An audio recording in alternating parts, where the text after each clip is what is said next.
যেখানে আমাদের যদি ডিপ্লোমা ইঞ্জিনিয়ারিং সেক্টরটা দামই না থাকে তাহলে ডিপ্লোমা ইঞ্জিনিয়ারিং সেক্টরটা বাদ দিয়ে দেখ। আজকে যেহেতু ছুটির দিন সেহেতু আমরা কোনো রকম রাস্তা অবরোধ করব না, কিন্তু আমরা কাপড় নিয়ে একটা মিছিলের কর্মসূচি মানে আমাদের সিনিয়ররা দিয়েছে।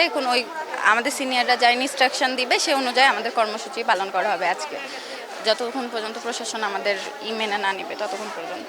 কালকে তো শিক্ষা উপদেষ্টা এবং শিক্ষা সচিবের সাথে বসার কথা ছিল, কিন্তু তারা উপস্থিত ছিল না।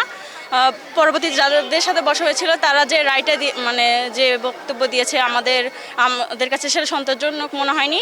তো রাতে আমরা মশাল মিছিল করেছি। আমাদের কুমিল্লা ভাই বোনদের উপর যে অত্যাচার করা হয়েছে, আক্রমণ করেছে, যার জন্য আমরা মশাল মিছিল করেছি। এবং আজকে আমাদের যে ডিপ্লোমা সেক্টরটা, কারিগরি শিক্ষা ডিপ্লোমা ইঞ্জিনিয়ারিং সেক্টরকে একটা কবর দেওয়া হয়ে গেছে।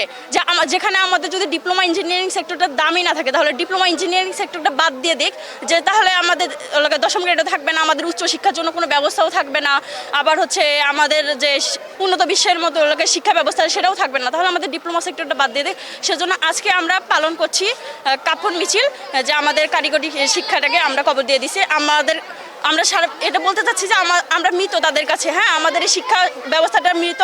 আমরা আমাদের কারিগরি শিক্ষা ডিপ্লোমা ইঞ্জিনিয়ারিংকে মৃত ঘোষণা করেছি।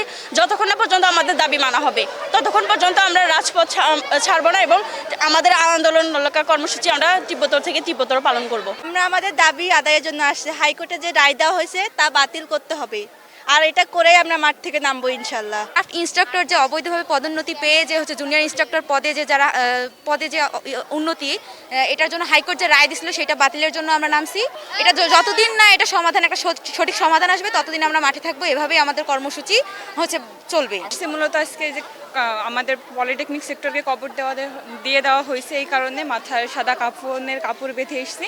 যতক্ষণ না পর্যন্ত আমাদের দাবি মানা হবে ততক্ষণ পর্যন্ত আমরা এই আন্দোলন করতে থাকবো।